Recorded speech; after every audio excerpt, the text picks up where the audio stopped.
Naam, dakika ni 10 baada ya saa 2 saa zetu za Afrika Mashariki. Hujambo na karibu msikilizaji popote pale ulipo katika kipindi cha Jamvi la Gumzo Ijumaa ya leo, na kama tulivyotangulia kunena nawe kwamba leo tutakuwa na kipindi maalum, kipindi ambacho kitakuwa kinaangazia kwa undani zaidi kuweza kufahamu kwa undani kuhusu sheria za usimamizi wa wanyamapori mwaka wa 2013 na vile pia kwa kuangazia juhudi ambazo zinaendelezwa na mashirika kadhaa haswa katika kukabiliana na uwindaji haramu, na zaidi ya yote pia kuweza kufahamu kwa undani tu kuhusu ulaji wa nyama za pori. Kwa hivyo naamini kwamba uko tayari kwa ajili ya mazungumzo yetu ambayo yatakuwa yanaanza sasa hivi. Wageni tayari wameingia ndani ya studio na mimi naitwa KK Kitoto Kiafrika. Natumai kwamba uko tayari zaidi kuwasiliana nasi. Nambari ya simu ni 0113770266. Nambari yetu ya SMS ni 0113719439. Swali ambalo tunajiuliza siku ya leo ni kwamba je, unafahamu ama unajua vyema sheria ya wanyamapori ya mwaka wa 2013? Unafahamu madhara ya nyama ya pori? Na je, unafahamu juhudi ambazo zinaendelea za kukabiliana na uwindaji haramu? Mazungumzo haya yameletwa kwako kwa hisani na ya shirika la Taita Taveta Wildlife Conservancies Association pamoja na KWS na CFFM. Natumai kwamba uko tayari kama jamii katika kaunti hii ya Taita Taveta ambayo kwa asilimia kubwa sana wenyeji ama wakazi wengi wanaishi karibu na mbuga za wanyamapori, na pia kwa sehemu kubwa sana kumekuwa na mzozo wa mara kwa mara kati ya wanyamapori na binadamu. Hivyo ni mazungumzo ambayo ni ya maana, mazungumzo ambayo ni ya muhimu zaidi ili tuweze tukasaidiana na kuleta mabadiliko. Ndani ya studio ni naye afisa wa uhusiano wa jamii TTWCA, yani Community Liaison Officer, ambaye ni Madam Peris Mwandembe, yuko ndani ya studio. Alafu vile pia tunaye Community Warden Voice kutoka shirika la KWS Bwana Ndorosi Kilodi, ambao tayari wako ndani ya studio. Mimi nikiwa KK Kitoto Kiafrika na hii ni Sifa FM, pumzi ya uhai. Basi moja kwa moja nipate kuwakaribisha wageni ndani ya studio, nikianza na ladies first. Karibia microphone yako tu mami. Asante sana. Uweze kujitambulisha tu kwa majina na labda kazi yako katika shirika hili la TTWCA. Asante sana. Kwa majina naitwa Peris Mwandembe. Kama vile kitoto cha Kiafrika kimenitambulisha, nafanya kazi katika shirika la Taita Taveta Wildlife Conservancies Association. Naam. Ambalo liko hapa Taita na ni umbrella body ya conservancies 35, na shughuli zetu kubwa sana ni kuendelea kufahamisha jamii kuhusu uhifadhi. Uhifadhi wa mazingira, uhifadhi wa maeneo hifadhi, na kutafuta mbinu za kupata mapato ili kuboresha maisha ya jamii. Naam. Asante sana. Kwako Warden, karibu sana. Naam, nashukuru sana. Mimi kwa jina najulikana kama Ndorosi Kilodi. Nafanya na shirika la huduma kwa wanyamapori, kitengo cha huduma kwa jamii Taita Taveta County. Na shirika la huduma kwa wanyamapori ni shirika la kitaifa ambalo limepewa jukumu la kusimamia wanyamapori katika taifa letu la Kenya.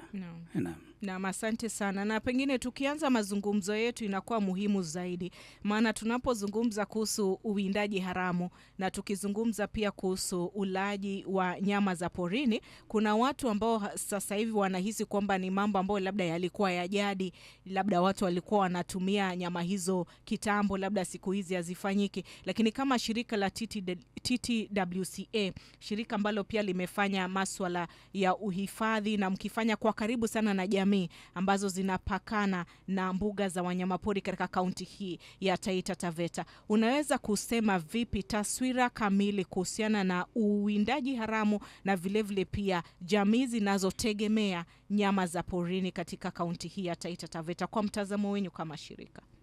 Kwa mtazamo wetu kama shirika, bado visa kama hivi vipo katika jamii, ndiposa shirika hili halijaweza kunyamaza. Tunashirikiana na KWS, tunashirikiana na washikadau mbalimbali ili kuona ya kwamba hali hii ya ulaji na uwindaji wa nyama ya pori imeisha kabisa katika maeneo haya. kuna utafiti ambao ulifanywa na shirika la TTWCA Naam. tukishirikiana na shirika la Zoological Society of London ili kuweza kujua uwindaji haramu uko sana katika maeneo gani. Huu uwindaji haramu unachangiwa na mambo gani? Niposa tuko hapa kwa mradi wa miaka 3 na shirika la Zoological Society of London, na kwa sasa tuko katika kiwango cha kufanya hamasa. Kwa Kiingereza tunasema behavior change campaign, ili tuweze kuhamasisha jamii kwa undani. Wajue ya kwamba kweli wamezoea kutegemea nyama ya porini, lakini kwa sasa kulingana na utafiti na matukio kuna madhara mengi sana, na pia kuna kile kitengo cha sheria. Ndiposa tuko hapa leo tuweze kuambia ulaji si vizuri kwa sababu kuna penalties, kuna madhara. Kwa hivyo ndiposa tuko hapa tuhamasishe jamii. Akipatikana akiwinda, akipatikana akiuza, akipatikana akila, je, sheria inasemaje? Naam. Na pengine ni changamoto zipi ambazo mmezigundua kwamba bado zipo na zinachangia sana zile jamii ambazo zinapakana na maeneo ya mbuga za wanyamapori kuendelea kufanya uwindaji na zaidi ya yote pia kutegemea hizi nyama za porini? Asante sana. Survey ilitujulisha ya kuwa chanzo kabisa cha ulaji nyamapori na uwindaji ni kwa sababu ya hali za kijamii kimapato. Mapato yako chini. Kwa hivyo watu wanawinda ili kupata mapato ya kila siku. Kwa hivyo kuna ile tunaita livelihood. It's like a source of livelihood. Mtu anawinda aende akauze apate kipato cha kukimu mahitaji ya familia. Alafu kuna ile tunaita consumption ya familia. Watu wanawinda wapate kitoweo. Na kutokana na utafiti ambao tulifanya ndiposa tukaweka mradi kwa maeneo 3 katika kaunti hii ya Taita Taveta. Tunaona ya kuwa wakati wa mwezi wa 7, mwezi wa 8, mwezi wa 9 ukiwa na kiangazi sana, hali ya uwindaji na visa vya uwindaji vinaongezeka sana. Kwa hivyo ukame pia unachangia mambo haya uwindaji. Kwa hivyo tunaweza sema kwamba mabadiliko ya tabia nchi pia yamechangia kwa asilimia kubwa sana utegemezi wa jamii hizi kutegemea uwindaji pamoja na ulaji wa nyama za porini. Labda nikirudi kwako Bwana Ndorosi Kilodi, haswa tunapozingatia kwamba kuna juhudi ambazo zimewekwa na serikali ili kuweza kukabiliana na hali hii ya uwindaji haramu pamoja na ulaji wa nyama pori, na haswa tukizingatia mbinu mojawapo ambao serikali imekuja nao ni mbinu hii ya kutunga sheria ya Wildlife Act 2013 ambayo imekuwa ikitekelezwa sasa hivi. Labda unaweza kutueleza tu kwa ufupi lengo kuu la sheria ya uhifadhi na usimamizi wa wanyamapori ya mwaka 2013 na kwa nini ni muhimu zaidi kwa mkazi wa kaunti ya Taita Taveta na haswa yule ambaye anapakana na mbuga za wanyamapori kuweza kuifahamu? Naam, sisi shirika la huduma kwa wanyamapori linatoa huduma zake likiongozwa na sheria ambayo inaitwa Wildlife Act 2013. Naam. Hii ni sheria ambayo inatupatia mwongozo vile ambavyo tutakuwa na usimamizi wa wanyamapori na mbuga za kitaifa hapa nchini. Na sheria hiyo ilianza kutumika mwaka 2014 na ndio inatoa usimamizi na mwongozo vile wanyama watasimamiwa katika taifa letu hili. Na hii inatokana na kwamba katika kila shughuli ambayo inafanywa na lazima kuwe na mwongozo ndio iongoze watu kisheria, haki za watu na haki za wale wanyama ambao tunawasimamia, tunawachunga. Sasa hiyo sheria inatoa pia fursa kwa katika matumizi na usimamizi wa wanyamapori.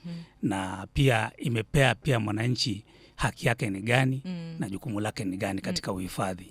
Na pia inatusaidia pia kutupatia nafasi ya kujua kwamba pale panapotokea madhara ama mwananchi anapofanya shughuli fulani kama ni uwindaji, ulaji wa mnyamapori, ni nini kifanywe. Na pia wewe wakati mnyama ambaye anafanya madhara labda kwa binadamu au mashamba ya binadamu, nini kifanye katika ile mambo ya ulipaji wa ridhaa. Na nikiongea kuhusu mambo ya uwindaji na ulaji wa wanyamapori, nafikiri mwenzangu amegusia kwamba kuna wale wanaamini kwamba hapo ndio kipato chao kipo.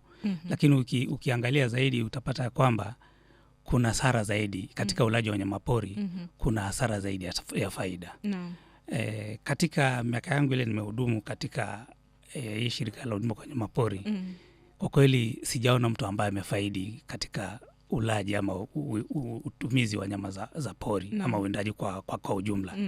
Wakati mwingi sana utapata watu wanapata madhara kutokana na ulaji wa wanyamapori, ama kama hatapata madhara kutokana na magonjwa ambayo yanasababishwa ulaji wa wanyamapori, kwa sababu hii nyama haijaidhinishwa na haijapimwa. Hivyo ni madhara yake katika labda kusambaza magonjwa, na pia kando na kusambaza magonjwa inaletea mwananchi anakuwa kama sana wale watu ambao wanategemea sana uwindaji, wameamini kwamba ndio waweze kuishi, ndio waweze kusomesha watoto, ndio waweze kulipa school fees, lazima awinde. Lakini anasahau kwamba kuna ile negative effects, kwamba pale unapoenda kuwinda, labda umeenda kuwinda kwa mbuga za wanyamapori, wengi wamepata kuuawa na wanyamapori, kando na kwamba akifaulu labda anakuja anauzia watu nyama ambayo itaweza kuleta magonjwa kwa jamii. Na kando na hiyo, sheria inatoa hukumu kali sana kwa wale ambao wanajihusisha na biashara za wanyamapori ama uwindaji. Sasa wewe unaweza kutoka hapo unafikiri unaenda kutafutia watoto, ujipate pale umekamatwa na umepelekwa jela, umefungwa. Sasa unaacha wale watoto hawana mlinzi, hawana mtu wa kuwatafutia chakula. Asante sana afisa. Pengine unaweza kufafanua kwa undani zaidi kuhusu zile adhabu ambazo zimewekwa, labda mtu akiwa amepatikana na nyama ya mnyama wa pori, ama pengine amepatikana akiwa anaendeleza uwindaji haramu, labda waweze kufahamu kwa undani zaidi zile adhabu ambazo zipo pale kwenye sheria hii ya 2013. Kwanza nataka kufahamisha wananchi kwamba uwindaji wa wanyamapori umeharamishwa, iwe ni ndani ama nje ya hifadhi za kitaifa. Maanake kuna ule mtu anaweza kudhania kwamba kwa sababu swara amekuja kwa shamba lake, basi ako na uhuru wa kumwinda ama kufanya chochote kile. Bado anachungwa.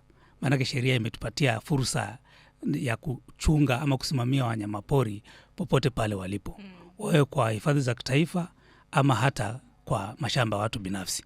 Bado ile sheria bado inamsimamia yule mnyama. Sasa wewe unapoenda kuwinda huyu mnyama akiwa ni nje, utashtakiwa pia kwa sababu aidha umemwinda ama umeua ama uko na nyama yake. Manake si uwindaji peke yake, hata kupatikana na hiyo nyama ama sehemu ya mnyama wa pori bado ni hatia. Unatakana unapokuwa na hii aidha mnyama wa pori uwe na kibali. Na hakuna kibali kinapatiwa na mtu wa kuwa na nyama. Sasa popote wewe unawinda ama unauza ama umenunua ama uko nayo, wewe pia unatekeleza uhalifu ambao ni kinyume cha sheria. Manake si lazima eti umepatikana ndani ya hifadhi za kitaifa, hata nje. Na pale unapovuka unaingia kwa hifadhi za kitaifa, utakuwa unavunja sheria kadhaa. Manake katika hifadhi za kitaifa, kwanza kosa la kwanza unaanza nalo ni kule kuingia pale kwa hifadhi za kitaifa bila ruhusa. Hilo ni kosa la kipekee. Je, unapoingia pale unaenda kufanya nini? Umeenda kuwinda? Unaenda kutumia silaha gani? Labda umeingia pale na upinde ama panga ama nini.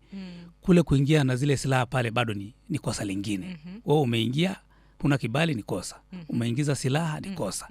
Kile kitendo unachokufanya, unaenda kufanya pale ni gani? Uwindaji. Kuwinda pia ni kosa lingine, ambapo kila kosa hapo lina adhabu yake na faini zake. Kosa la kwanza kuingia, hiyo tayari ni 200,000 ama mwaka mmoja, miaka miwili ndani, ama vyote viwili. Je, kile kitendo unaenda kufanya pale ndani ni gani? Pia makosa, unaweza kujipata uko ndani ya park ama ndani ya hifadhi za kitaifa, ujipate pale ukikamatwa, unaenda kushtakiwa na makosa 2 ama 3 ama 4, kutegemea na kile kitu ambacho umeenda kufanya pale.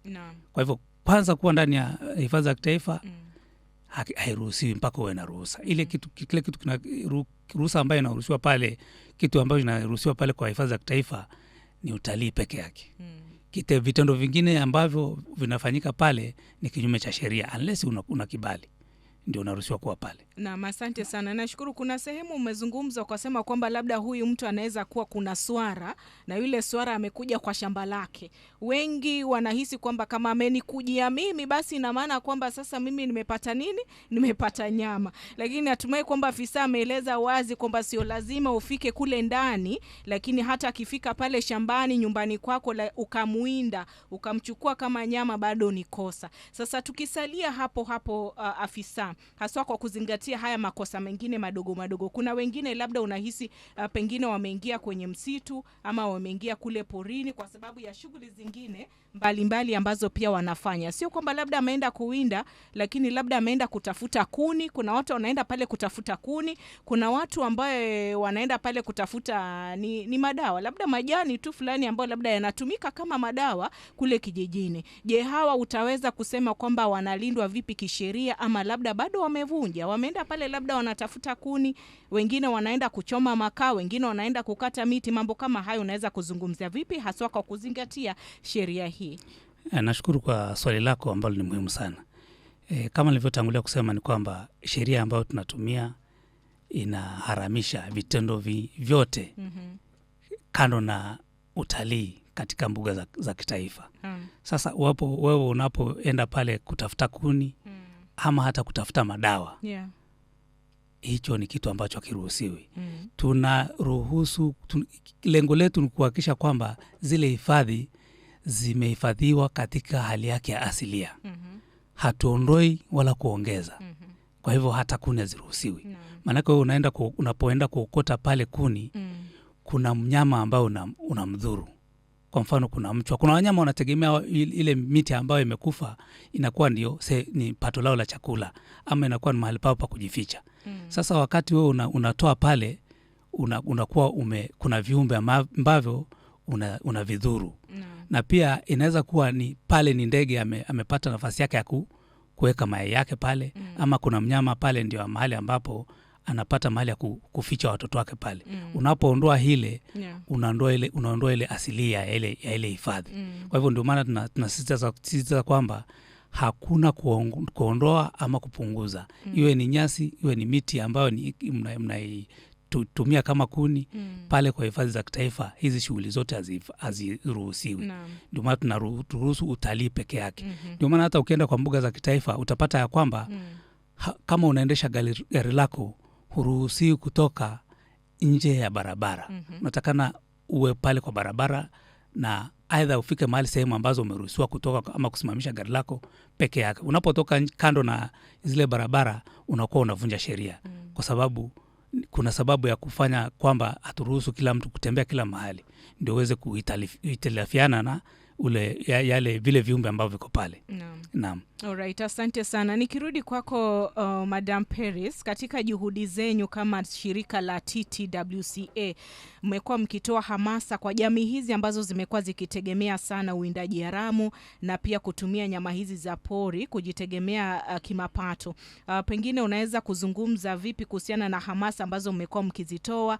Zimekuwa na changamoto zipi? Yaani jamii zinawapokea vipi, zinaitikiaje zile hamasa ambazo mnazitoa sofa?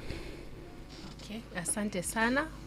Kwa kweli kabisa tumekuwa na hamasa nyingi tu katika sehemu location 3 ambapo mradi huu unafanywa. Mwachabo location, Mwakitau na Njukini.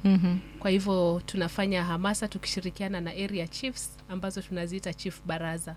Na hamasa hizi zimepokelewa vizuri, na katika hamasa hizi bado tunatembea na afisa kutoka KWS, tunatembea na afisa wa afya, tunawaita public health officer, tukielezea sana madhara ya ulaji wa nyama hii ya pori. Kwa hivyo katika hamasa hizi tumefikia watu zaidi ya 5200 katika hayo maeneo 3 ambayo tumeyalenga katika mradi. Na hamasa hizi zimepokelewa vizuri, na tayari tunaona tabia za jamii zimeanza kubadilika. Kwa mfano, mwezi uliopita tulikuwa katika eneo moja la Mwakitau na tukapata ripoti nzuri ya kwamba sahihi swara wanaanza kuonekana kijijini, wanaanza kuonekana kwa mashamba. Hii inaonyesha dhahiri kabisa watu wamezidi kuelewa madhara ya ulaji wa hii nyama ya porini.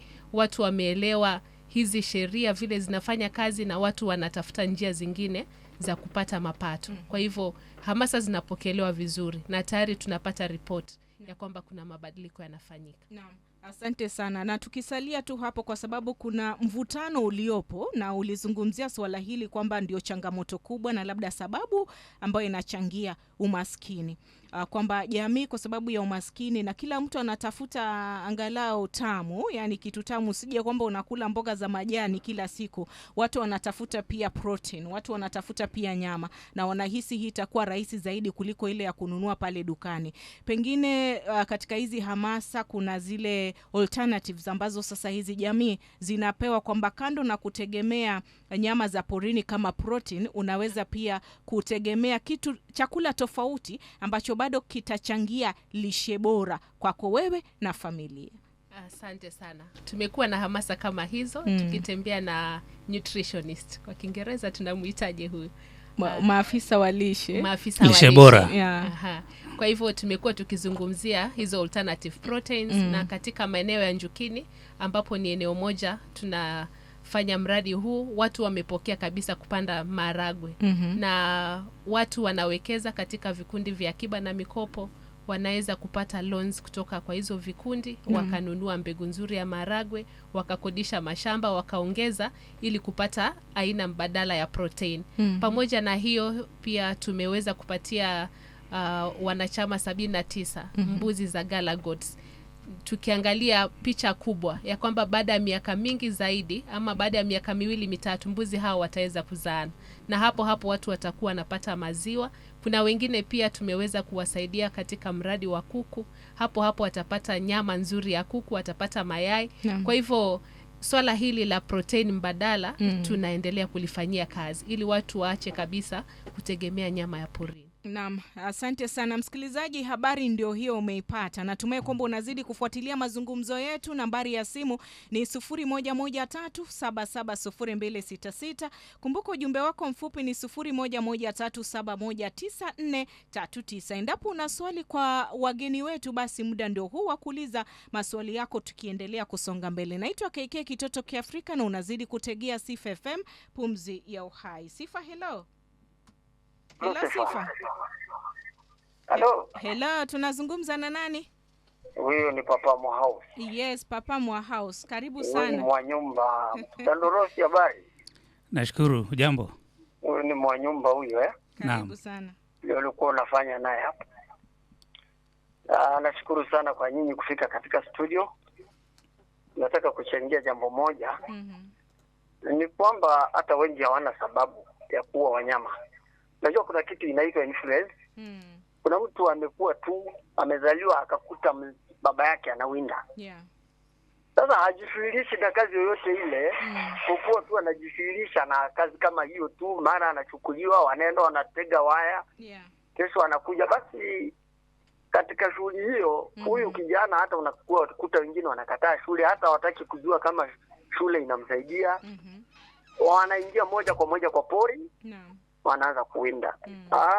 Mr. Ndorosi, kwa sababu tulikuwa na yeye, hizi area kama za Galana, unaona huko ndani huko mpaka Shakahola, Chakama. Sasa unakuta hata watoto wadogo wako ndani ya pori na wamefanya vinyumba vidogo wanalala hapo. Hata waendi nyumbani. Sasa kazi yao ni kuwinda na kupeleka nyama nyumbani. Tena zinauzwa hiyo area za pombe hapo kwa mnazi kama mshakiki nini. Sasa wale unajua hawajali ni ipi, hata ukisema swala wao yoyote ile iko mbele yao wanapita nayo. Kwa hivyo kusema ati kuna njaa ni kama kujisingizia tu. Acha tu waseme hatujui kwa nini tunawinda. Maana walikuta baba yao porini. Kuna wengine pia wako kama vile wanavyosema njaa, lakini kuna hii kitu inaitwa trespass. Trespass ni kwamba kwa vyovyote vile, hata kama utaingia kuchukua asali, kama ndugu zetu wa Kamba hapo area za Mtito, mara nyingi wao wanaingia siku ni mambo ya asali tu. Lakini ukweli ni kwamba ukisharuka mpaka ya mbuga za wanyama, ukiingia ndani wewe uko na hatia. Unastahili kushtakiwa moja kwa moja. Kwa hivyo watu wengi wasitoe sababu. Ni kwamba kuna mambo mengi ya kufanya katika hii dunia ama katika hii Kenya tuseme. Kuna wengine wanalima, na hapo ukipata waindaji 5 unakuta kuna watu wengine 2 ambao wamefuga mbuzi, wanalima na wanapata chakula, na huyo mwingine ana shamba lakini hailimi kwa sababu alikuta baba yake halimi. Amefanya nini? Amemkuta porini. Kwa hivyo anakuja kupatwa na madhara mengine. Unajua kuna hatari nyingi katika pori.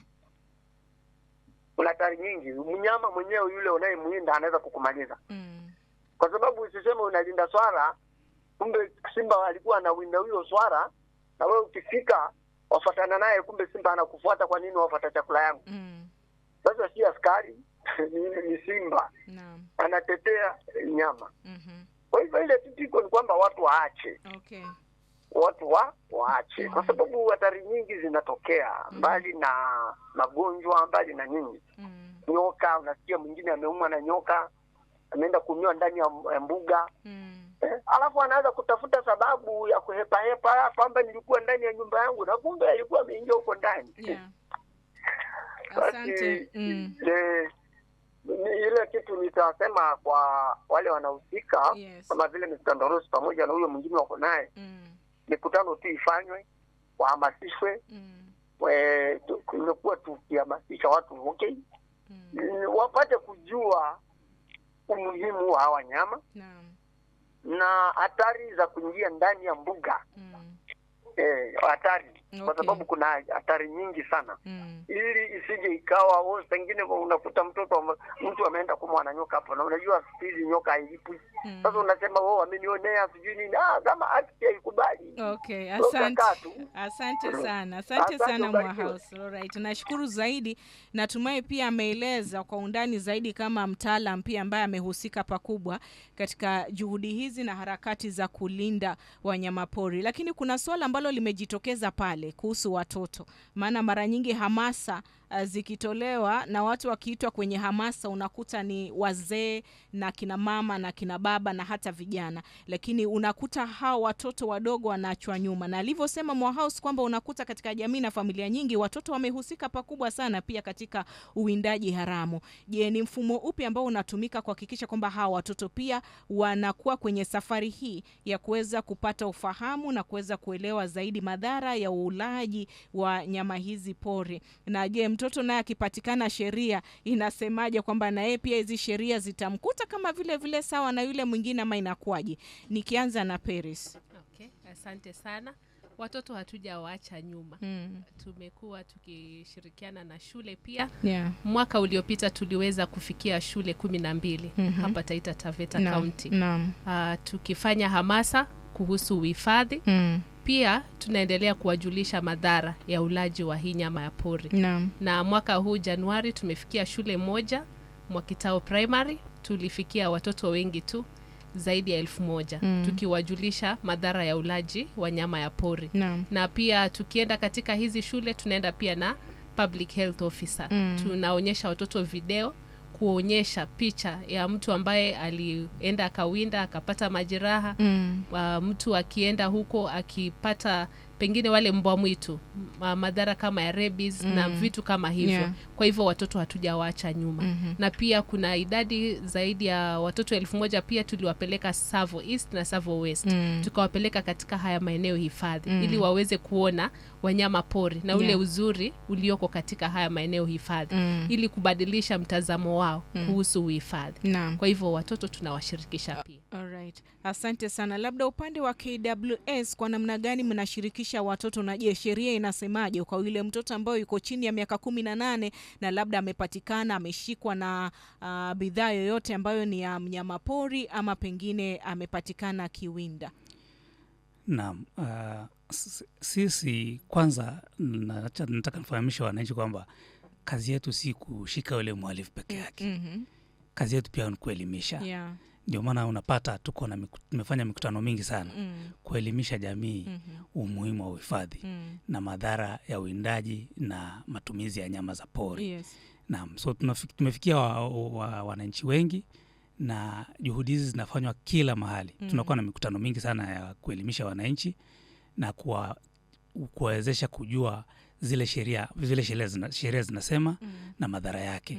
Kando na hayo, tunafanya elimu katika mashule ambayo yanazunguka hifadhi zetu za kitaifa. Tumeweza kufikia shule nyingi sana. Tunahakikisha kwamba tumeenda kwa shule za msingi, shule za sekondari, ili kuwaelimisha wanafunzi mambo ya hifadhi, na pia kuwaelimisha kuhusu hasara za ulaji wa wanyamapori. Kwanza lazima tuwafahamishe kwamba ulaji wa wanyamapori na madhara, lazima tuhifadhi mbuga zetu na rasilimali zetu kwa vizazi vilivyoko na vizazi vijavyo. Lazima wafahamu kwamba leo hii tusipokuwa na wanyamapori wakiisha, wao wanasoma wakuja wapate kazi kama watafiti, kama wafanyakazi wa mahotels, ambao zile mahoteli ambayo yako kwa mbuga za wanyamapori. Kuna kazi nyingi sana ambazo zinatokana na mambo ya uhifadhi. Sasa leo hii tusipozingatia mambo ya uhifadhi, hizo nafasi za kazi pale wanapomaliza shule hazitakuwepo, na itakuwa ni hasara kwao. Na leo hii wakiwinda, kesho wataeleza watoto wao nini kuhusiana na mambo ya wanyamapori? Kama tutakuwa tumemaliza wanyama wote porini, kesho watakuwa vizazi vijavyo wataeleza nini? Na watakuwa ni historia tu. Naam. Na pia kando na kuelimisha hasara na za ulaji wa wanyamapori, pia tunawahusisha katika kuhifadhi. Ndio maana kunakuwa na clubs kwa shule, wildlife clubs. Hizi clubs zinasaidia sana kusoma mambo ya uhifadhi. Na pia katika hizi sheria ambazo tunahifadhi, lazima tunawaelimisha wao pia, kesho wajue mambo ya sheria. Akiona mzazi wake anafanya kosa fulani, atamkumbusha mzazi wake kwamba tuliambiwa kwamba ulaji wa wanyamapori hauruhusiwi. Ulaji wa wanyamapori unaleta madhara haya. Ulaji ama uuzaji wa wanyamapori unaweza kufanya wewe, mzazi wangu, kesho upelekwe jela, nibaki bila mzazi, nikose mtu kunilipia fee. Naam. Na pale pia tunawaonyesha kwamba ile katika sheria za uhifadhi wa wanyamapori, ni mtu yoyote ambaye amehusika na uvunjaji wa sheria, anachukuliwa hatua. Haijali kwamba ana miaka mingapi. Lakini pia pale, unajua wengi wanatumia watoto katika kufanya biashara ya uwindaji ama usafirishaji wa wanyamapori, kwa sababu anajua huyu mtoto hawezi chukuliwa hatua. Naam. Kumbuka kwamba kuna jela za watoto. Unapopatikana kosa, kuna mahali rika yako pia inaenda. Uende ukafunzwe sheria pale, usome pia, ukitumikia kifungo cha kurekebisha. Huwezi pelekwa jela ile ya watu wazima. Kuna shule zile za kurekebisha tabia za watoto. Naam. Na unapofika pale, unajua wengine wanasema yeye ako chini ya umri wa miaka 18, lakini pale ufika pale kotini, lazima ithibitishwe kweli uko chini ya miaka 18. Naam. Alright, asante sana. Tupate simu hapa. Sifa, hello. Mama Sifa. Yes, Emmanuel. Habari ya Intarara? Tuko wazima, tunashukuru Mungu. Yes, kwa haraka tu swali lako sababu ya muda. Sasa mimi naomba kuuliza, kati ya binadamu na wanyama, wagani wako na maana zaidi? Okay. The reason why, kwa nini inakuwa vibaya binadamu waingie katika mbuga ya wanyama, lakini wanyama wanatoka kwa mbuga ya wanyama, wanakuja kuharibu mimea watu mashambani. Na ukijaribu kuangalia, maofisa hawachukui hatua, lakini mnyama anapoadhiriwa, wanachukua hatua. Okay. Hiyo ndio swali yangu. Alright, asante sana. Natumai kwamba nitajumuisha swali lake. Na mwingine hapa pia anasema, kama mimi nikiingia kwa park nachukuliwa hatua kali, je, huyo mnyama akiingia kwa shamba yangu itakuwaje? Huyu ni Samuel kutoka Kishushe, naye pia swali lake ni sawa na swali la Emmanuel Masatu. Pate mwingine hapa. Sifa, hello. Yes, Linda. Yes, niambie, karibu sana. Amina. Tumewasikiza vizuri. Bali kuna hili swali ya kwamba kwa shule wanatembea wakihamasisha watoto. Sasa kuna wale watoto wenye ambao hawaendi shule. Watatumia mbinu gani ili wawatafute, wawakusanye pia wawahamasishe? Kwa sababu uende ikawa yule anaenda shuleni atapokea, lakini yule mwenye ambaye haendi shule na anajua yeye ameshajua mapato ya kuwinda wanyama pori na anapata mapato ama wanalisha familia kwao. yangu ni hiyo. Alright, asante sana. Kweli kabisa kuna baadhi ya watoto ambao waliacha shule kwa sababu sasa wana mapato. Na mapato yanatoka wapi? Kupitia uwindaji haramu. Sifa, hello. Hello Sifa. Hello. Hello Sifa. Mzuri sana, karibu. Naitwa nani, swali lako? Mimi ni Atukupati vizuri ndugu yangu, jaribu upande wa ujumbe mfupi. sawa. Alright, nashukuru zaidi. Naona kuna tatizo hapo, unaweza kujaribu sana upande ule mwingine. Nambari yetu ya ujumbe mfupi ni 0113719439. Sifa, hello. Hello Safari. Hello, unanipata? Niko mzima, nashukuru, karibu sana, swali lako. Na wanyama pori isi inavyofika sheria na wakimaji ni wanakupata. Yes. Rudia swali lako.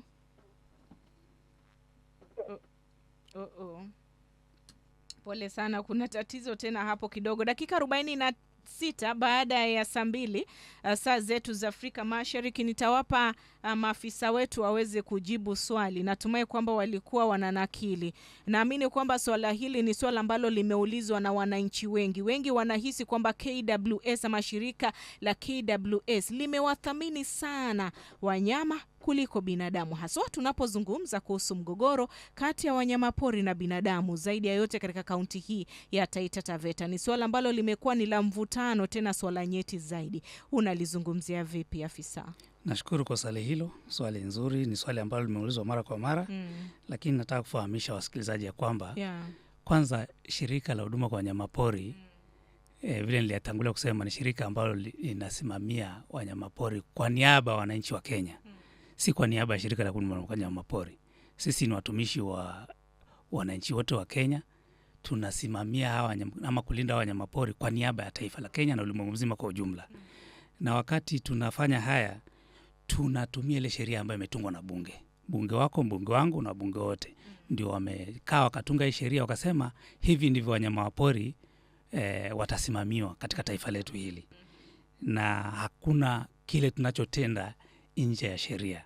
Na nikirudi kwa mwenzetu kutoka Ntarara na pia Samuel, nafikiri alikuwa anatoka Kishushe, sisi tunalinda wanyamapori kwa niaba ya wananchi wa Kenya. Tunalinda mwananchi, na tukisema tunalinda wanyamapori, mtu wa kwanza tunampatia priority ni mwananchi. Wakati tunazuia huyu mnyama asikuja kwa wananchi, ni ule mwananchi tunamlinda pamoja na mali yake. Yule mnyama ndio sheria, watu wanasema sheria iko pale kumchunga yule mnyama pori. Na sheria imewekwa pale mwananchi kuzingatia. Kwa sababu mwananchi amepewa ufahamu na Mwenyezi Mungu kwamba hivi ndivyo unastahili kuishi na unastahili kusimamia wanyama pori. Na wakati kumetungwa sheria, kwa sababu gani? Watu wanakiuka, hawataki, wanataka kila mtu ajifanyie mambo yake vile anavyotaka. Ndio maana kukawa na sheria. Katika kila mahali kuna sheria. Wakati Mungu aliumba ulimwengu, tulipewa amri 10. Na hizi amri 10 zilitokana na kwamba baada ya sisi kuasi. Na baada ya kuasi kupewa amri, ndio kuambiwa lazima mfuate hizi amri 10. Ukitaka kwenda kufuata ya Mungu lazima ufuate hizi amri 10. Na wakati tulikuja kama, manake mwanzo kulikuwa na shamba moja tu linajulikana la Edeni. Lakini sisi tulipopewa akili tukajipatia mipaka. Ndio tukawa na mataifa tofauti tofauti. Alafu katika taifa letu pia tukaona kwamba ili tutenganishe wanyama na binadamu lazima tutengeneze hifadhi za kitaifa. Na kwa sababu mwanadamu ni mtu mwenye tamaa, lazima tumtengenezee sheria kwamba huyu mnyama anapofika kwako hivi ndio unatakana ufuate. Kwamba mnyama anapotoka porini kwa hifadhi za kitaifa akifika kwa shamba lako, utaratibu ndio huu, kwamba uite wale watu ambao wanahusika na wanyama pori waweze kumhudumia yule mnyama, hakikisha kwamba amerudi mahali ambapo anastahili kuwa. Lakini anapofika pale, kwa sababu mnyama yeye hana mipaka. Mnyama hana mipaka na hana ufahamu kwamba anavunja sheria. yeye anajua tu hii ni dunia ambayo imetengenezwa sisi sote tutangamane na wanadamu. Lakini sasa kwa sababu tulimwekea mipaka, yule mwanadamu naye anaona kwamba huyu amevuka mpaka na kuja kwangu. Ni jukumu lako, ukijua kwamba ametoka pale, wafahamishe maafisa husika waweze kumrudisha mahali anapostahili kuwa. Na watu wanachukua kwamba sisi tunathamini sana wanyama pori kuliko binadamu. Hapana. Ndio maana kumetungwa sheria kwamba mnyama akitoka kwa hifadhi za kitaifa, hivi ndio utaratibu unatakana ufuatwe. Na baada labda kufanyika madhara, serikali pia ikasema kwamba wakati mwingine kunatokea bahati mbaya, yule mnyama anafanya madhara kwa binadamu, kwa mashamba, kwa mifugo, kwa mali yake. Serikali ikasema kwamba hatutamwacha huyu mwathiriwa hivi hivi. Kuna fidia ambayo inatokana na hasara ambazo zinaletwa kwa wanyama pori. Naam. Naam, alright. Asante sana. Natumai kwamba swala hilo pia tutakuwa tunaliangazia baadaye, kwa sababu pia ni swala lingine nyeti sana, na ni swala ambalo wengi wanahisi kwamba kuna mianya kidogo haswa kwa kuangazia hizo sheria. Lakini nikirudi kwako afisa wa TTWCA, kuna swala ambalo limeulizwa kwamba kuna wale watoto ambao labda hawaendi shule, wao washapata mapato, yani wako na hela mifukoni, hawaoni sababu yoyote tena ya kurudi shule. Sasa wale wanaangaziwa kwa namna gani? Lakini vile vile pia katika kujibu hilo swali, ningependa pia kukuuliza tu kuhusiana na zile juhudi ambazo pia nyinyi mnaweka haswa kwa kuzingatia zile changamoto ambazo jamii zinapitia, kwa sababu tumezungumza kuhusu labda matumizi ya kuni pale. Je, mnapeana njia zipi mbadala kwa jamii, kwamba badala ya kutumia kuni sasa inakuwa ni vipi? Karibu. Asante sana. Hilo ni swali nzuri kabisa. Kwa wale watoto ambao hatujawafikia shuleni, ama kwa wale watoto ambao wako mtaani, watoto hawa tunalenga kuwafikia kwa kipindi kama hiki hapa kwa radio. Kwa hivyo wakati wanasikia sheria inafikia mpaka watoto, kuna jela za watoto, tunafikia watoto hao. Alafu pia kuna mabango ambayo tumesambaza katika hizi eneo za miradi. Kwa hivyo kuna mabango ambayo yana jumbe tofauti tofauti kuhamasisha jamii na kuhamasisha watoto ambao wako pale mtaani. Kwa mfano, kuna ujumbe ambao unasema uwindaji haramu, ulaji na uuzaji wa nyama ya pori si halali, haifai. Kwa hivyo jumbe kama hizi tumeweka katika ofisi za chief, zingine tumeweka kwa mashule na zingine tumeweka kwa dispensary. Kwa hivyo kama mtoto huyu hatujamfikia shuleni, anaweza akapita mtaani na akapata ujumbe huo.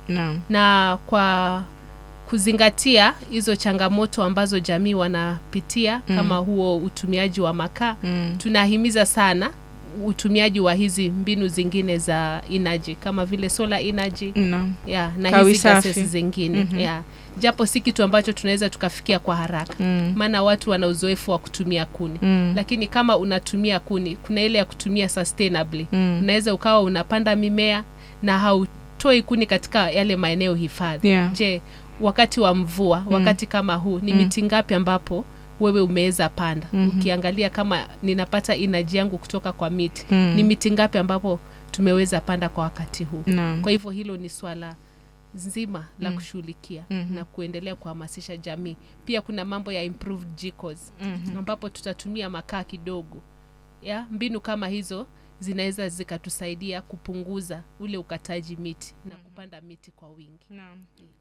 Labda nitaka kuongezea na swala la wale watoto ambao hawaendi shule. Nafikiri katika karne hii ni hata hairuhusi, ni kinyume cha sheria kwa mtoto ambaye amehitimu umri wa kuwa shuleni awe hayupo shuleni. Kwa hivyo ni jukumu la kila mzazi kuhakikisha kwamba mtoto yote yule ambaye amehitimu umri wa kwenda shuleni au ako shuleni ndio aende sambamba na rika lake. Naam. Alright, asante sana. Anasema hapa pia kuna hao walindaji wa wanyama, lakini mbona wanatusumbua na wao wako? Naamini kwamba anamaanisha kwamba japo kuna maafisa ambao wanalinda wanyama, lakini licha ya hao kuwa bado wanyama wanasumbua wanakijiji wanaingia kule kwenye makazi yao na mashambani. Anasema swali ni hapa, tumbili ndio wamekuwa kero, wanaharibu mimea shambani, tutafanyaje? Alafu mwingine anauliza, je, sheria ni kwa maskini peke yake? Cause kuna watu wanalipa vijana waue ndovu, ukiripoti unatishiwa. Huyu ni Travers. Alafu wanasema ni wajaribu kuwalinda. Ni Mlongo. Natumai kwamba tumepata. Sijui kama afisa unaweza kujibu. Zimesalia dakika chache tu tuelekee chumba chetu cha habari, alafu tutakuwa tunarudi kukamilisha. Lakini kwa dakika hizo chache tu unazungumzia vipi kwamba je, kuna maafisa wa kutosha ambao wanaweza kudhibiti wanyamapori? Maana wanasema maafisa wako wanaajiriwa, lakini bado tunakuwa na huu mgogoro wa wanyama kutuvamia. Alafu na swala la tumbili. Nashukuru. Sisi tunafanya lile tunaloweza kuhakikisha kwamba maafisa wetu wako sehemu zile ambazo tunaita hotspot areas. Hizi ni sehemu ambazo mara kwa mara tunashuhudia visa baina ya wanyama, visa vya uvamizi wa wanyamapori. Tunahakikisha kwamba tumeweka maafisa wetu pale wao karibu na wananchi ili waweze kuwahudumia kwa haraka iwezekanavyo. Na ili sisi kufaulu lazima tushirikiane na wananchi kwa kutupasha habari. Ndio maana tunasambaza namba zetu za simu, ndio maana tunaweka maafisa wawe karibu na wananchi pale. Ndio pale wanapopata ripoti ama kuhisi kwamba wanyama wako karibu na wao, wanawaripotia pale haraka ili waweze kuwahudumia. Na katika hii gazeti letu la Taita Taveta, nafikiri tuko karibu maeneo yote. Maeneo ambayo tunajua kwamba kuna hatari za wanyamapori, tunahakikisha maafisa watu wako pale ili tuweze kuhudumia kwa haraka iwezekanavyo. Nikirudi kwa swali la Trevor, ni kwamba sheria haibagui tajiri wala maskini. Sheria inatakana izingatiwe na kila mtu. Na ni ombi langu tu, wewe usione uko maskini upatie fursa tajiri kukutumia vibaya.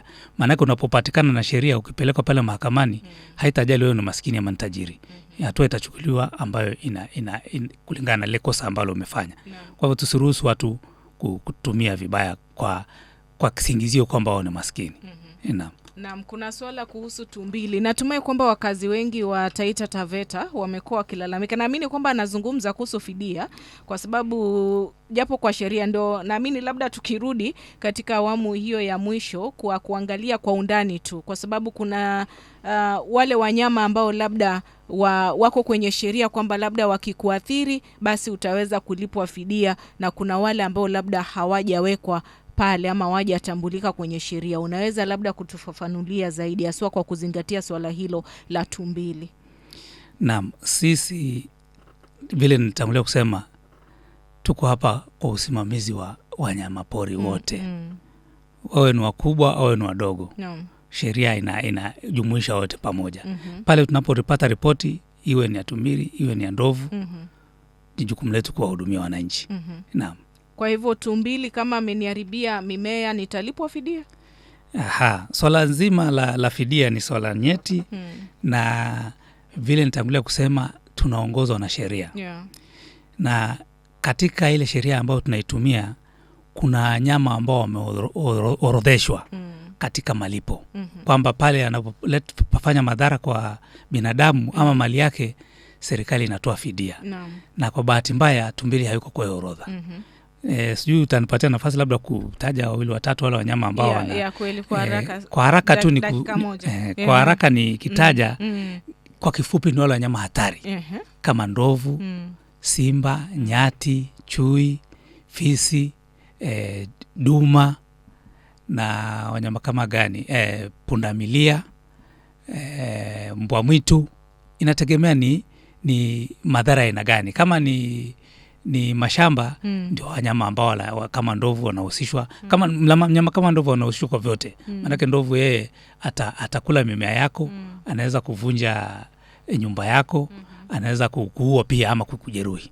Naam. Okay, asante sana. Kwa kifupi tu si wanyama wote ambao serikali inatoa fidia. Okay. Imezingatia sana wale wanyama hatari kwa maisha yako. Naam. Asante sana. Tutashikilia hapo hapo tu afisa, tutarudi tuzungumze mengi zaidi kwa dakika kidogo tu. Lakini kwa sasa wacha tuelekee chumba chetu cha habari tupate jungu la habari, kisha tukirudi hewani tutapitia maswali yako na kukamilisha mazungumzo yetu. Endelea kuelekeza ujumbe wako mfupi, nambari yetu ya SMS ni 0113719439. Naitwa KK Kitoto Kiafrika. Naam, hujambo na karibu tena. Dakika ni 16 baada ya saa 3 saa zetu za Afrika Mashariki, na tumerudi katika sehemu yetu ya mwisho ya kumaliza mazungumzo yetu. Kumbuka haya mazungumzo yalikuwa yakiangazia haswa kuhusiana na sheria za wanyamapori mwaka wa 2013 pamoja na kuangazia tu uwindaji haramu na hata pia juhudi ambazo zinatekelezwa ili kuweza kukabiliana na uwindaji haramu pamoja na ulaji wanyamapori. Mengi tumejifunza katika awamu iliyopita, lakini sasa tunataka kumalizia. Katika kumalizia, kumbuka katika awamu hii bado tunaendelea na wageni wetu ndani ya studio ambayo wametutembelea na ndio wamekuwa wakituhamasisha kuhusiana na masuala haya. Ndani ya studio ni Bi Paris Mwandembe ambaye ni Community Liaison Officer ama ukipenda afisa wa uhusiano wa jamii TTWCA, pamoja na afisa wa KWS Community Warden Voi Ndorosi Kilodi. Tumekuwa tukizungumza nao, na asante kwako msikilizaji kwa kufuatilia mazungumzo haya, na zaidi ya yote pia kuchangia, kuuliza maswali na kutoa maoni yako. Na tulipokuwa tunaenda mapumziko kidogo tukielekea chumba chetu cha habari, kuna mahali nilikuwa nimemweleza afisa aweze kushikilia kidogo tu, lakini sasa tumerudi, nitampa nafasi aweze kuzungumzia undani. Naamini kwamba kuna mengi ambayo bado watu wanataka kufahamu zaidi kuhusu sheria. Kuna swala ambalo limejitokeza kuhusiana na wale wanyama ambao wewe mwananchi unaweza kulipwa fidia endapo watahusika katika uharibifu wa aina yote. Naamini kwamba hapo ulikuwa umeeleza vizuri na wakapata kufahamu kwamba kuna wanyama wale ambao kweli iwapo watakuletea hasara yoyote, madhara yoyote, basi kuna fidia ambao utakuwa unalipwa. Hata hivyo kuna wale wanyama ambao hawajatambulika pale kwenye sheria. Sasa kuna swali lingine ambalo pia linajitokeza hapa afisa kwako kuhusiana na hii sheria. Watu wanataka kufahamu kwa undani zaidi. Unajua mtu kimweleza kwamba wewe ukifanya hivi unachomeka kidole, ndio labda atasema ni ukweli, si ndio? Hara mwizi unamwambia ukiiba wewe utafungwa miaka 30, ndio anasema haya, wacha niachane na wizi. Lakini tunasema sheria iko. Je, adhabu ni ipi haswa? Kama mimi nimepatikana na nyama, nitakuwa nafungwa ama natozwa faini kiwango gani? Kama mimi nimepatikana nimeua mnyama ama nimeenda kuwinda, nimekamatwa, je, inakuwa vipi? Labda nimepatikana tu na kula. Umejua kuna ile pia kukula, sijui kama mimi nikipatikana KK hapa ndani nimepatikana na kula tu nyama gani ya swara. So nimepewa nakula, je, nitakuwa nashikwa, na nikishikwa nitakuwa na adhabu gani? Labda afisa tueleze tu hizi adhabu ili yule mwenye anaendelea na hii tabia aweze kukoma. Naam, asante. Karibu. Labda nikirudia kwa ile swala la utoaji wa fidia. Nataka nisisitize ya kwamba hapa pia fidia hii inatolewa, kuna vigezo ambavyo pia lazima vizingatiwe. Yeah. Na kwanza la muhimu ni kutambua kwamba hakuna fidia inatolewa kwa hasara yote ambayo imefanyika ndani ya hifadhi za kitaifa. Kwa mfano wewe unapoenda pale kuinda ndani ya hifadhi za kitaifa, uwawe na mnyama wa pori ama upate madhara yote, hakuna fidia ambayo inatolewa pale. Yeah. Na pia ikiwa ni nje ya hifadhi za kitaifa, pia inaangaliwa nini ulikuwa unafanya. Labda wewe umeumizwa na nyati kwa sababu ulikuwa unawinda. Hapo fidia haitoki. So inazingatia mahali na nini ulikuwa unafanya. Naam. Sasa tukirudi kwa sheria, baadhi ya sheria ambazo nini unafanya ukishapatikana na hatia, kwa kweli sheria ambazo zinasimamia wanyamapori adhabu yake ni kali sana. Kwa kifupi tu ni kwamba adhabu ya chini sana ni miezi 6 kifungo cha miezi 6. Lakini inaenda hadi hata mnapata mtu anapigwa faini ya milioni 20. inategemea ni nini ulikuwa unafanya na ni mnyama gani anahusishwa. Kwa sababu katika hizi sheria kuna wanyama ambao wamepewa ulinzi zaidi. Kwa sababu labda wako kwa hatari ya kuangamia. Mnyama kama vile ndovu, faru, hawa wamepewa ulinzi zaidi. Naam. Sasa inategemea ulikuwa unafanya nini na ni mnyama gani umehusishwa na yeye. Leo hii ukipatikana na labda umepatikana umeua mnyama ambaye ni yule wanyama wako hatarini kuangamia, hatari ya kuangamia, unaweza kupigwa faini, kifungo ambacho kisichokuwa na faini cha kisichopungua miaka 5. Unaona, sasa unaona ni wanyama lazima wakati sheria zilikuwa zinatungwa na iliangalia kwamba kuna wanyama wako hatari kwa hatari ya kuangamia na ikabidi wapewe ulinzi zaidi. Naam. Unapopatikana labda unafanya biashara ya hawa wanyama ambao wako kwa hatari ya kuangamia pia utapewa kifungo kisichopungua miaka 3 bila faini. Naam. Labda leo umepatikana ukiwa na sehemu ya wanyama ama umepatikana ukiwa unafanya biashara ya hawa wanyama pori. Lazima utapigwa pale faini isiyopungua milioni 1 ama kifungo kisichopungua mwaka 1. Naam. Okay, asante. Na hizo tu ni baadhi. Lakini kwa kifupi tu ni kwamba sheria ambayo inasimamia wanyama pori ina adhabu kali sana. Kwa sababu gani? Lazima wanyama wa pori wahifadhiwe. Naam. Alright, asante sana. Natumai kwamba pia ni miongoni mwa zile juhudi ambazo zinapaswa kutekelezwa zaidi, kwamba lazima wananchi wapate kufahamu kwa undani zaidi yale ambayo yaliopo kwenye sheria hii. Upande wenyu kama TTWCA, kama vile ulivyoeleza, hamasa zinaendelea hata mnaposhirikiana na KWS kuhakikisha kwamba jamii basi inafahamu kwa undani zaidi hizi adhabu. Najua zipo jumbe nyingi hapa, lakini pia mimi muda wangu unanipa kisogo. Nitajaribu tu. Anasema hai Sifa, kwa upande wa uharibifu wa mifugo kwa wanyama wa pori, hapo wangeongea uongo mtupu, ama wameongea uongo mtupu na watubu. Kwa hiyo mbuzi 4 waliliwa na chui 2026 mwezi wa 3, na nilipeana ripoti kwa KWS na sikuona msaada wowote kwa uchungu nilio nao. Alright, sawa sawa. Anasema hapa mwingine, natumai tutanakili tu kidogo alafu tutakuwa tunajumuisha kwa pamoja kwa sababu ya muda. Anasema Holiness wa Zongwani, naomba kuuliza afisa, je, atatusaidia vipi kwa ndovu kutunyea maji kwa mitungi? Pia wanapasua matangi. Ni Ibrahim Chifui kutoka Shesheni, Kwale County. Mimi nina swali, mbona KWS wakisikia kuna mtu amejeruhiwa huwa wanachelewa kwa fidia? Anasema niite mtoto wa mchungaji swali, je, wale watu hukanyaga mdudu na kujipata wako ndani ya mbuga huwa mnawafanyaje? Sijui kama swali limeeleweka ama mimi ndio labda sijaelewa. Naona wageni wangu wanatabasamu, labda wameelewa.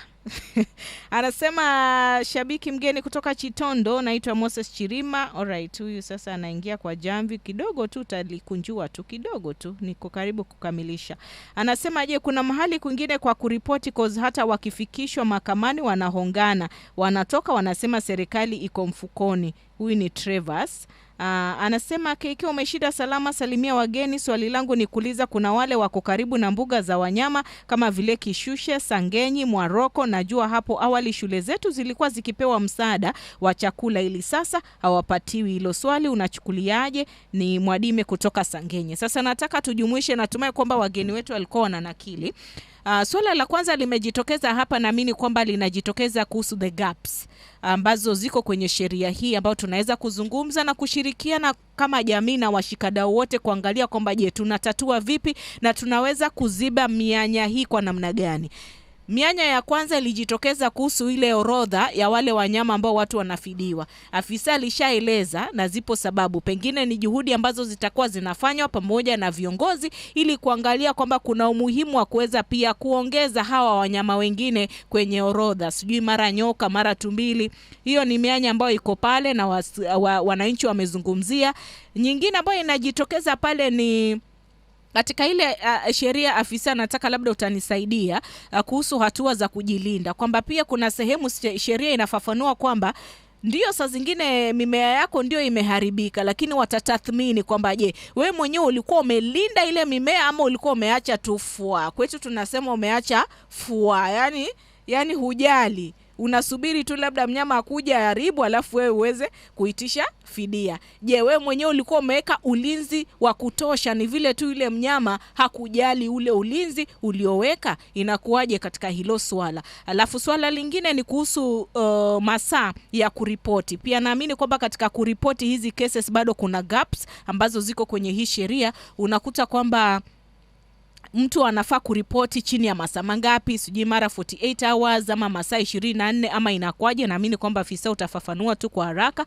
Alafu nyingine ya mwisho ni kuhusiana na muda ule wa kutoa fidia. Naamini imejitokeza pale kwa mwenzetu ambaye anasema ilifanyika mwaka 2026 mwezi wa 3 hadi sasa yeye hajaona chochote. Kuna wengine wa miaka 2 bado hawajapata fidia. Labda kuna mfumo ambao unatumika ama inakuaje? Naamini kwamba kwa afisa utaweza kujibu swala hilo. Alafu pia upande ule mwingine kwa TTWCA, na mimi ni swala ambalo pia mnaweza kushirikiana kwa pamoja na afisa wetu, kwamba watu wanajua kwamba zipo mbuga za wanyamapori. Wanyama tunafahamu wanavutia utalii, wanaleta mapato, tunawaheshimu, lakini jamii pia inataka kuangalia kwa asilimia fulani. Je, sisi tunafaidi kwa namna gani? Je, sisi tunafaidika kwa namna gani? Kuna mazuri gani ambayo sisi kama jamii pia tunaweza kuhesabu kwamba tuna hawa wanyama, kando na zile ushuru ambazo zinakuja kupitia utalii? Mwenzetu amezungumza hapa kuhusu labda maji, mwenzetu amezungumza hapa kuhusu labda shule, upate labda mashirika haya yamejitokeza ili kuweza kujenga shule, labda kujenga zahanati, labda kutengeneza barabara, labda kuletea watu maji, na wakasema kwamba hili tunaweka hapa kwa sababu ya ushirikiano mzuri kati yenu na wanyamapori. Pengine haya yakijitokeza, basi kunakuwa na ushirikiano, ama niseme tu ujirani mwema, maana hawa wanyama ni majirani. Sasa ujirani mwema kati ya wanyama na binadamu ili kuweza kuzuia tu mgogoro. Na mimi nimemaliza hapo. Sasa tuanze na afisa. Nashukuru na maswali mazuri kwa wasikilizaji. Na nikianza tu na yule wa kwanza ambaye alisema kwamba alipiga ripoti na hajapata huduma kwa miezi 3. Naam. Kwa kweli hilo la kusikitisha, na kama ripoti, sisi kwa jumla tukipata ripoti tunajaribu kufikia mwathiriwa kwa haraka iwezekanavyo. Na jambo hili la kusikitisha, naomba tu awasiliane na mimi kupitia namba ya simu ambayo ni 0718 672 850 0718 672 850. Aseme tu jina lake ama aitishe niweze kuongea naye, niweze kujua kwamba tatizo lilitokea wapi na ni kwa nini hakupata huduma hii. No. Lakini huwa tunajaribu kufikia kila mtu ambaye amepeana ripoti kwetu. Na nikirudi nyuma kidogo kwa upande wa wazee sheria, naomba nifahamishe mwananchi hasa kwa upande wa fidia, kwamba sheria pia inasema wewe unapopeana habari za uongo katika ile utaratibu wa kudai fidia, sheria inasema utaweza kupigwa faini ya 100,000 ama kifungo kisichopungua mwaka mmoja. Kwa hivyo wakati wewe unawasilisha madai yako ili upate kufidia, hakikisha kwamba maelezo ambayo unatoa ni ya ukweli, ili usije ukataka kupata fidia ambayo haistahili kuwepo. Nikirudi pia kwa mwenzetu dadangu kutoka Zongwani anaitwa Holiness, ni masikitiko makubwa kwa hasara ambao wanapata labda kwa ndovu ambao wanakunywa maji kwa matangi yao, na labda wakati mwingine pia wanavunja ya matangi. Lakini vile nilitangulia kusema ni kwamba tunajaribu kwa vile tunavyoweza tuweze kudhibiti wanyama. Ndio maana sahihi kuna ua la umeme ambalo linatoka pande ya Sisal likielekea kushikanisha pande ya Izera likipita Talio hadi Izera. Wakati tutapata hiyo ua imekamilika, nafikiri kwa kiwango kubwa tutakuwa tumepunguza hasara hizi. Na mwisho ni kwamba inapotokea pia serikali ya kuachi hivi inatoa fidia. Pia mwenzetu ameongea mambo ya watu wanacheleweshwa kulipwa. Ni kidogo ni tatizo ambalo lipo. Lakini nataka kuhakikishia wananchi kwamba sahihi malipo yanatoka. Na kwa sababu ile utaratibu mzima wa kutoa fidia unachukua muda na hauna muda maalum, kwa sababu unaporipoti mpaka tuhusishe maafisa wengine ambao wataalamu labda agriculture, livestock, labda polisi na madaktari, inachukua muda. Na katika kila mwaka tunaambiwa lazima tuwe na vikao ambavyo vinakaa kuangalia kwamba nini mtu alipwe.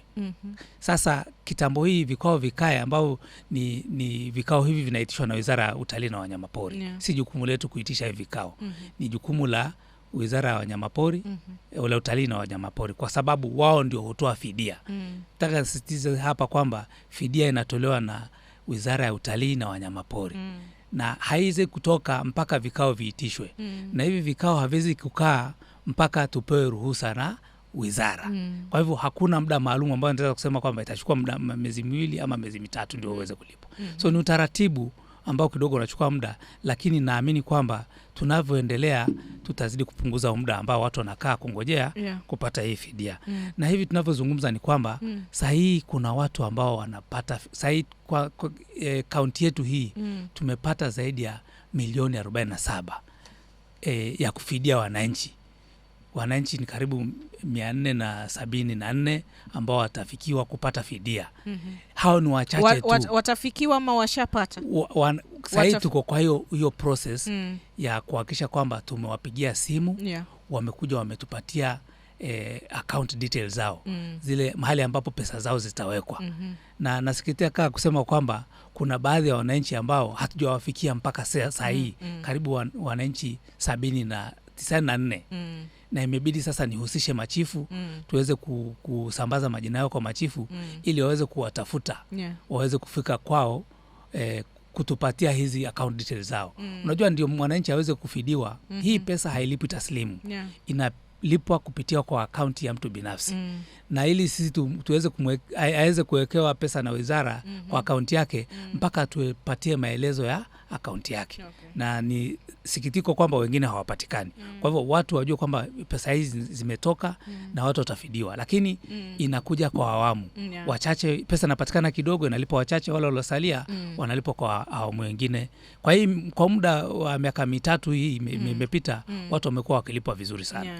Na naamini wote watafikiwa. Na asante sana. Nirudi kwako madam, kwa sababu tunaangalia sasa uhusiano. Nilisema sasa hawa ni majirani, si ndio? Nimewaita kama majirani. Hasa sisi ambao tunaishi karibu na mbuga za wanyamapori, jamii hizi ambazo mmekuwa mkitoa hamasa. Na bila shaka katika mazungumzo na katika hamasa hizi, swala hili la mgogoro kati ya wanyamapori na binadamu limejitokeza. Wengi wanazungumza kwa uchungu. Kuna jumbe hapa ambazo pia nazipokea zenye uchungu, mtu akisema kwamba yeye hata akipata ndovu na fisi hata anaweza kuua kutokana na yale madhara ambayo yamejitokeza. Ili tuweze kuboresha na kutengeneza huu uhusiano, ili jamii iweze kuona furaha na kuweza kuona thamani ya hawa wanyama, labda kama shirika juhudi zimewekwa gani, ama pengine mnatoa mapendekezo ya aina gani kwa washikadau wote kuboresha uhusiano tu na pia kuona faida? Kuna wengine wamezungumza hapa kwamba labda tuone hata shule zimejengwa kutokana na ili shirika, ama labda tumeona maji tumeletewa, mabarabara zimetengenezwa, ama kuna zahanati ambayo imetengenezwa kutokana tu na ushuru ambao umetoka kwa wanyamapori. Yes. Asante sana. Katika jamii tayari kuna faida nyingi kutokana na uhifadhi. Nikigusia maeneo hifadhi ama conservancies ambapo sisi kama TTWC tunawakilisha. Kuna vitengo ambavyo tunavita CSR.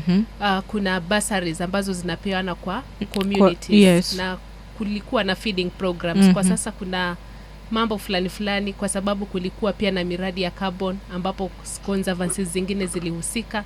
Na katika mapato hayo kuna kiwango fulani ambacho kinapeana kwa community. Kwa hivyo bado tunazidi kusisitiza mipango ya kuregesha shukrani kwa jamii ili jamii nao wakaweze kubenefit. Kwa hivyo hata huko nyanjani kuna vijana ambao wamesomeshwa, wamepata support kutokana na hizi conservancies. Alafu kwa upande mwingine katika hizi mipangilio za conservancies, kwa mfano Taita Hills Wildlife Sanctuary, kuna nafasi za ajira pale. Kuna watu wengi ambao wameajiriwa katika conservancies hizi. Pia sitasahau kuna kama chini ya TTWCA tuko na idadi ya 358 rangers ambao wameajiriwa katika hizi vitengo za uhifadhi. Unapata hapo tuko na 303 male na 55 female rangers ambao wanahusika katika kuona kwamba wanyama hawa wamehifadhiwa. Kwa hivyo kuna nafasi za ajira na kweli kabisa, wakati kuna nafasi hizi za ajira hauwezi toa mtu mbali kumleta kuja kufanya kazi hapa. Kwa hivyo kuna faida kama hizo. Na pia hizi conservancies zina act kama buffer zones za communities na hizi maeneo hifadhi. Ndovu akitoka Tsavo West kabla afikie communities, ama kutoka Tsavo East kabla afikie communities, unapata kuna hizo maeneo hifadhi. Kwa hivyo anaweza kudhibitiwa kabla afikie jamii. Kwa hivyo kuna faida nyingi sana kutokana na conservancies. Naam, asante sana afisa. Natumai kwamba umemsikiza mwenzetu kutoka TTWCA juhudi ambazo labda wameweka ili angalau kuboresha ule uhusiano na jamii, pia kuona thamani ya uhifadhi, wakiwa wanazungumza kuhusu basari na mambo mengine.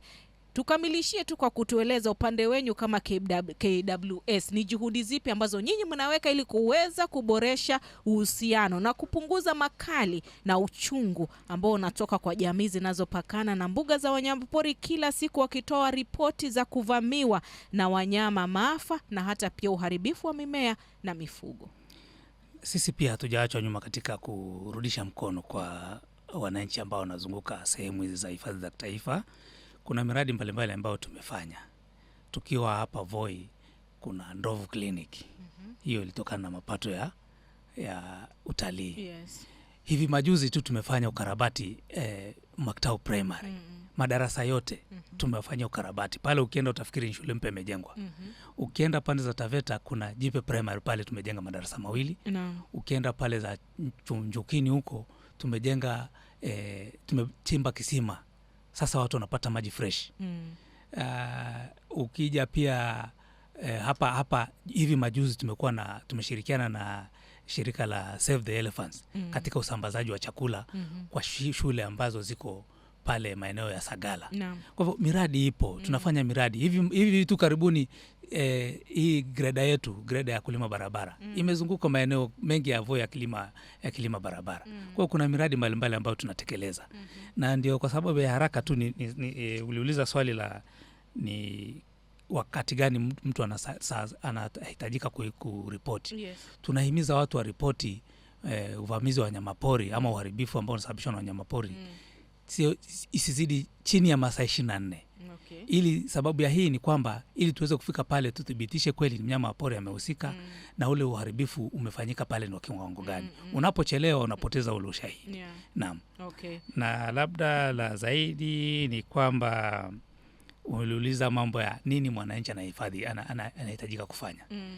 Kweli ni jukumu lako kama mwananchi, mkulima, mfugaji, kuhakikisha kwamba kuna mikakati umeweka ya kujilinda wewe na wanyama wako ama na mali yako dhidi ya uharibifu wa wanyama pori. Naam. Utakani tu uache tu hivi. Kwa mfano mzuri ambao nataka kutoa ni mifugo. Na hapa nitaongea sana nitazingatia sana punda. Wananchi wengi wanatumia ule punda mchana mzima, lakini usiku wanamwachia azurure kiholela kwa sababu amemtumia mchana nzima hata hajapata fursa ya kula. Sasa usiku ndo anamwachilia aende kujitafutia chakula, ndio kesho asubuhi akiamka aanze kumhudumia tena yule mwenye punda. Sasa unapata kwamba punda anatembea usiku pale na manga anapatana na wanyamapori pia nao, manake muda mwingi sana wanatembea usiku. Anapata pale ameliwa.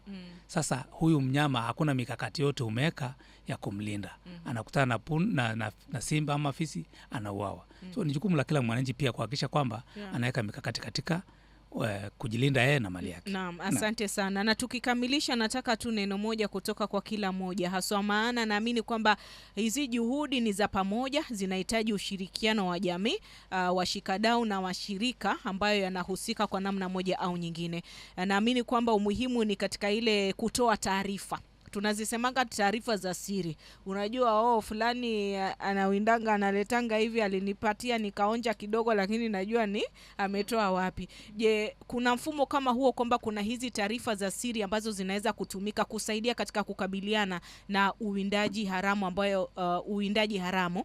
Na je, hao ambao wanaleta hizi taarifa za siri kuna jinsi wanavyolindwa dhidi ama kuhakikishiwa usalama wao? Nianze na KWS. Nashukuru. Kwa dakika moja tu. Ni kwamba taarifa hizi tunazipata na ndio maana tumefaulu kwa kiwango kubwa katika vita dhidi ya uwindaji wa wanyamapori. Yeah. Tuna maafisa wetu wako huko nyanjani na pia kuna wananchi ambao wametambua umuhimu wa wanyamapori. Huwa wanatupatia habari. No. Sehemu zote, pembe zote za taifa letu la Kenya. Na nikimalizia, wacha niombe wananchi kwamba tukumbatie uhifadhi kwa sababu ya vizazi vijavyo na afya yetu pia. Manake sisi kama KWS hatuwezi faulu bila ushirikiano wa wadau na wananchi wa Kenya kwa ujumla. Asante. Naam, tukamilishe na wewe madam, tueleze tu ujumbe wako wa mwisho kwa jamii haswa kuhusiana na ulaji wa wanyamapori na vile vile pia uwindaji haramu. Ujumbe wangu wa mwisho ningesisitiza ya kwamba kuna madhara mengi ya kiafya na vile tumeelimishwa na afisa kutoka KWS kuna hayo mambo ya penalties na hizo fine zote ambazo zinatokana na shida ama kutokana na makosa ya uwindaji. Kwa hivyo tuachane kabisa na uwindaji wa wanyama pori, tutafute mbinu zingine salama ambazo tunaweza tukapata mapato. Na pia kuna namba yetu ambayo tuko nayo tunaita toll free number ili kupata maoni na kupata malalamisho yoyote katika maeneo ambayo tunafanya mradi wetu. Kwa hivyo namba yetu ni 0118883004. Nirudie. Namba yetu ni 0118883004. Kwa hivyo kama uko na maoni, uko na malalamishi katika yale maeneo ambayo tuna implement mradi huu, kiwemo ni Mwachabo location, Mwakitau na Njukini, unaweza ukatumia nambari hiyo kutufikia. Naam. Na pengine kwa afisa Kilodi Kunradhi, labda na nyinyi pia mna nambari yoyote special ambao mwananchi anaweza kupiga ripoti? Naam, nafikiri nitarudia tena, nilipeana hii namba. Namba ni 0718672850. Naam. 0718672850. Hiyo ni nambari ambayo unaweza kutupigia masaa yote ile. Una huduma yote unataka kufanyiwa, ni mnyama amekuvamia, tufikishie habari na tutakuhudumia. Na bila shaka natumai kwamba msikilizaji umepata KWS. Nambari ni 0718672850. TTWCA basi ni 0118883004. Tuendelee kushirikiana kwa pamoja, juhudi tukiweka pamoja basi tutalinda wanyama wetu. Kufikia hapo nakamilisha mazungumzo haya kwa siku ya leo. Nashukuru zaidi wageni wetu ambao walikuwa studio: Paris Mwandembe, Community Liaison Officer kutoka shirika la TTWCA, pamoja na afisa Ndorosi Kilodi ambaye ni Community Warden Voi kutoka shirika la KWS. Kwako wewe msikilizaji ambao ulifuatilia mazungumzo, natumai kwamba umepata elimu na hamasa. Basi ujumbe huu na ufikie na wengine wote ambao hawakusikiliza, na ni wewe utakao usambaza ujumbe kwa manufaa ya kulinda wanyama wetu. Naitwa KK Kitoto Kiafrika. Muda sio kwa mrefu utakuwa na mwenzangu Gibson Kisaka katika kipindi kile cha Jamvi la Gumzo. Usiku mwema.